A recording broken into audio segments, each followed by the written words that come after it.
Super là được đó. Thu gái ra.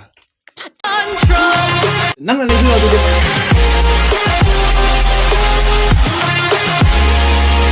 Hi mayam.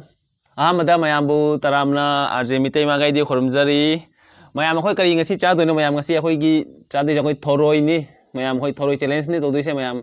To thoroi challenge to bose mayam ai gi subscriber mayam nonda hairak pani krai aiga khoi gi loina rivinga oina challenge to roina thoroi gi to mayam ngasi khoi thoroi challenge to doine to ai gi akoma ai gi krai ma channel pai mi ma hairam ge mai maming binod lai ko bani to mai skin mobile skin to mai maming hairam ge mayam ma na sonda thoroi challenge to ro hairak pani to sini mayam akai gi challenge ngasi mayam na onda thoroi challenge to ro haibuk mayam na ngasi thoroi challenge oina tawre adu mayam khoi challenge to duise thoroi di khoi thi de go kyam nei bano aha ma ngam mi duna winner oi duni adu ni challenge ngasi khoi challenge te adu punishment ni kari oi dono mayam ai sum kona unique oina punishment ma to ge mayam na sum yeng biro punishment kari oi dono aina mayam adu di mayam yeng binasi video se yeng de di mayam khangoi punishment kari oi gini aina adu di mayam akoi thoroi nei thaba haurage adu di mayam te challenge sa ujara ge mayam ko timing timer ga tham de go mayam khoi ahan ma ngam mi duna win oi duni to adu ni mayam ngasi ge khoi challenge te adu di mayam yeng binasi ai gi request torok pa ai gi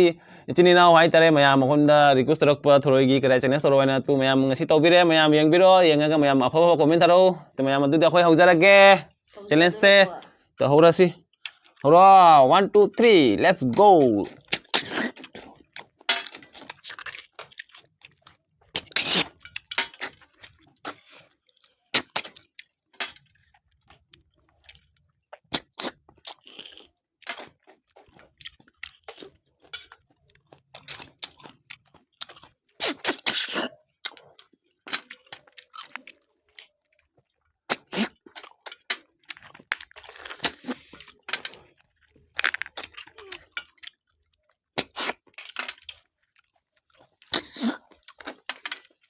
đây tha ra kìa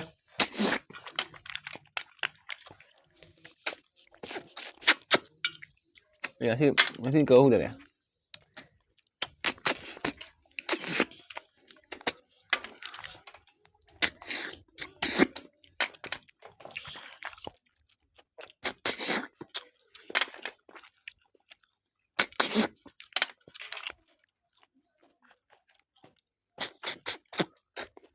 super là được đó.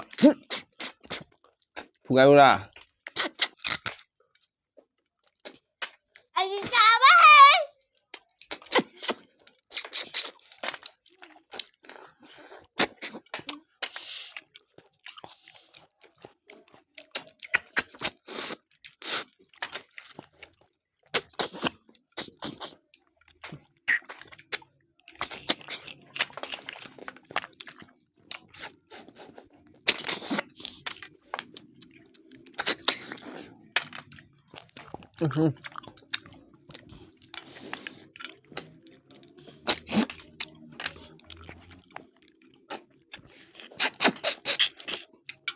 Hậu đó vậy.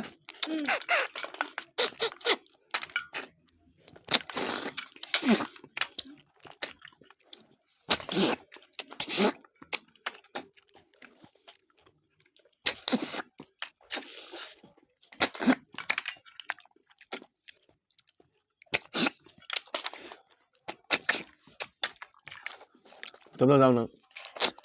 Không đi.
Thử. Đây à.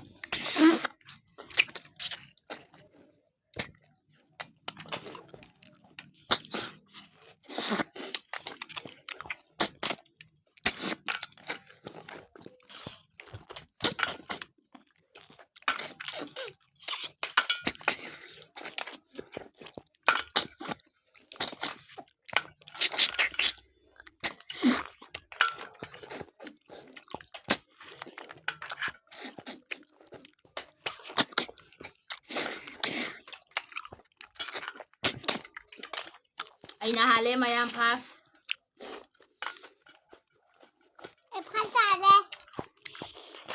Vừa cái này nâng đi. Rồi lang. Này thơ cái này bò. Nó shit này thơ cái này mày này nè mana. Arjemite fail rồi cái gì. Cái gì ai ghi lối này bên này thơ cái này mày adu di mày Ado nahan muk tau bado ado gi batlanin na si ay na lawis eh. oh mày bị gì khá lên màu đấy. Tao đưa người nào. Mày ngasih cái này. Winner से दिमाग हो गया रे. Tado di maya ako yung punishment gi magay da chala si ado punishment magay chatti ma mag rai thi gi kana kyam cha gi no ya ma di thi la ge kana gi ya me kana gi le mo rai du di thi gi nang gi ka no de nge nang gi thi ro de nge nang gi do nang thiu Ay day du day na.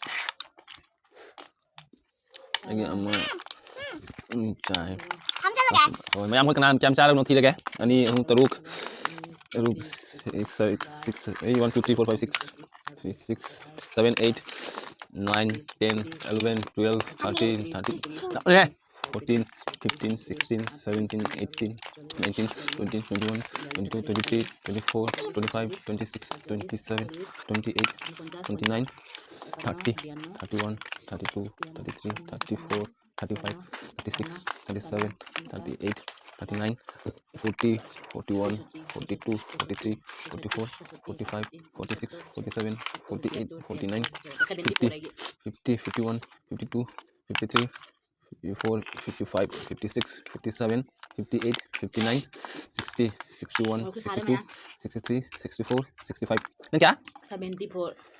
mayam mana 74 chup kare aina 65 chupi ne mayam to sini mayam ngasi akhoi gi thoroi gi kare challenge to mayam Blog hadi de.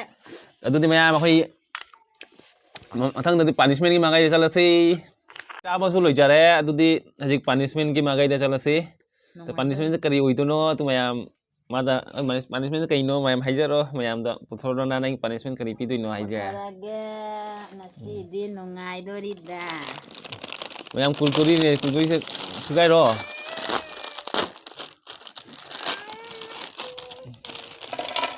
Makuna su cha rồi.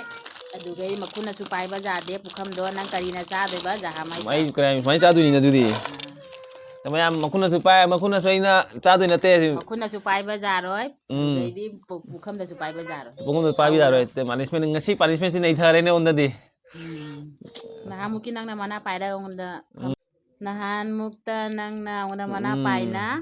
Phaman baga le phan wa ta ado gi ni na si ai na badla lawi si haji. Ngai do di da si de mayam punishment ja hora sai tu di ai makhut mani da thama cha dui ni tro ja mai cha hui mayam na sara haujara ja. ge punishment Ngai bro am kamu tong ningi ba. Ai ga. masang ba kom tau cái nào khả năng cái padla lâu rồi nhưng mà thằng này phải ra lâu kia rồi Để đây jeng papa kamai chai rồi nè. Ngai bro. nungai man na lo re Nó cái đây dẫn lại đó. Mà vẫn đang giảm nụ xí đấy nè. Thật bà. còn nu pa nu Pai nu thô. Mà cũng là pai nu. Sao? How bro? khẩu man na lo re hai ni ngai ni te re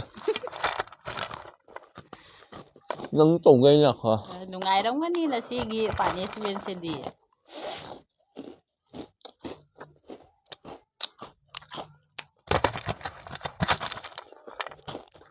Mayam jeng biu.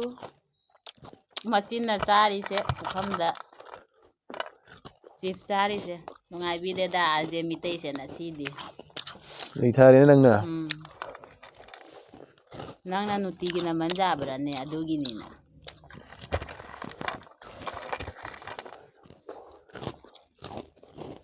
Hui bola le ngasi. Naham ko nang naungonda mana pairaga paman bale pon bado ase na sigi punishment sidi nungayre. Pon bata ba nina kidodo punishment nina. Nangangamamadi ay na on gadaban nas doon na ay nangamabanina nang na on bataya doon. Wale. Kayu wale na sa. Ang kataw ningi bo cheles. Aje mite ang kataw ningi bo cheles. Tổ vui nang na ko. Mà xong cả anh tưởng một loại. Cái làm bằng gì hả? Dạ đấy lắm. Làm bằng gì mà Aje mite makuhay ka to le da chips na.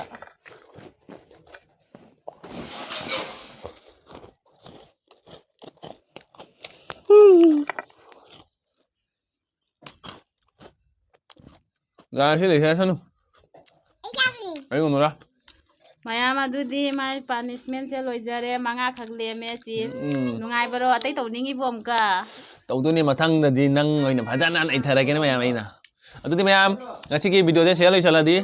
तो मैं यहाँ video से नुंगाई ना like comment share तो रमो दोगे ना वेचिना channel ला मदी channel बु सब्सक्राइब तो रमो चैनल सब्सक्राइब तो मतलब मैं यहाँ बेल आइकन तो नंबियो दो मथंग वीडियो तो मैं यहाँ नोटिफिकेशन मंगवी दमकता तो मैं यहाँ ngasi दमकता वैना काइना रगे मथंग वीडियो तो मैं यहाँ को फंगना सी तो मैं यहाँ ngasi दमकता मैं यहाँ बाय बाय बेटे बाय बाय तो रो बाय बाय